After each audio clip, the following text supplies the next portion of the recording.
గురువుగారు, ద్వారబంధానికి ఉన్నటువంటి ప్రాముఖ్యత ఏమిటి? ప్రత్యేకించి శ్రావణ మాసంలో ఈ ద్వారబంధానికి ఆచరించవలసినటువంటి విధి విధానాలు ఏమైనా ఉన్నాయా? ద్వారం లక్ష్మి.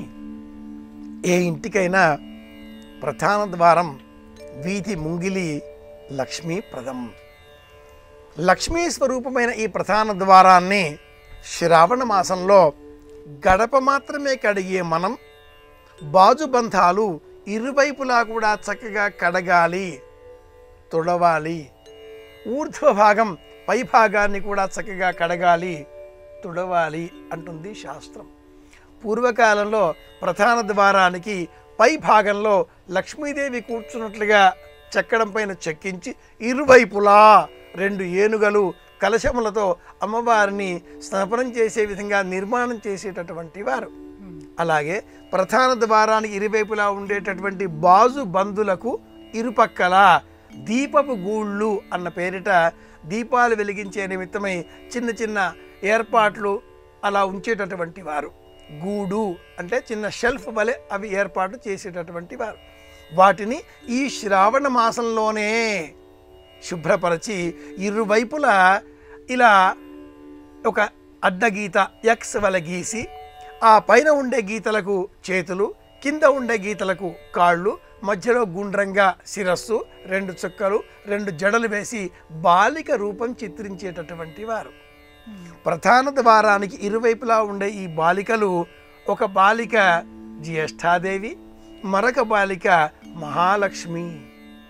కర్ణాటక సంప్రదాయంలో శ్రావణ శుద్ధ పాడ్యమి మొదలుగా భాద్రపద శుద్ధ అష్టమి వరకు మహాలక్ష్మిని పూజించేటటువంటి సంప్రదాయంలో జ్యేష్ఠాదేవిని కూడా పూజించాలి. ఆరోగ్యలక్ష్మి జ్యేష్ఠాదేవి రూపంలో అనుగ్రహాన్ని మనకు అందిస్తుంది అనే విశ్వాసానికి మూల రూపంగా ఈ ఆచారం ఒకటి ఉన్నది. శ్రావణ మాసంలో ఏదైనా శుక్రవారం నాడు ఇలా ప్రధాన ద్వారానికి ఇరువైపులా దీపాలు వెలిగించే నిమిత్తమే ఉన్నటువంటి గూడు, కంత, అందులో దీపాలు వెలిగించినా వెలిగించకపోయినా ఆ దీపాలకి ఆవతల వైపున దీపాలు ఉంచేటటువంటి ఏర్పాట్లు లేని ఎడల ద్వారబంధానికి ఇరువైపులా బాలికల చిత్రాలను చిత్రించాలి. కాషాయం వర్ణంలో ఉండేటటువంటి ఈ చిత్రాలను నిర్మించడంలో ఉండే అంతరార్థం ఏమిటి, లిఖించడంలో ఉండే అర్థం ఏమిటి అంటే జ్యేష్ఠాదేవి, మహాలక్ష్మి ఇరువురు కూడా ఇంటికి రక్షణ, దుష్టశక్తులేవి రాకుండా జ్యేష్ఠాదేవి కాపలా కాస్తుంది. ఇంటిలోనికి లక్ష్మీదేవి ఆహ్వానించే విధంగా మహాలక్ష్మిని మన ఇంటి మహాలక్ష్మిగా ఉండేటటువంటి కూతురు, సోదరి, ఇల్లాలు, తల్లి ఏ వరుస అయినా ఇంట్లో ఉండేటటువంటి మహిళా శక్తి బాలిక రూపంలో ఆ వచ్చేటటువంటి మహాలక్ష్మిని లోనికి రావమ్మా అంటూ ఆహ్వానిస్తుంది.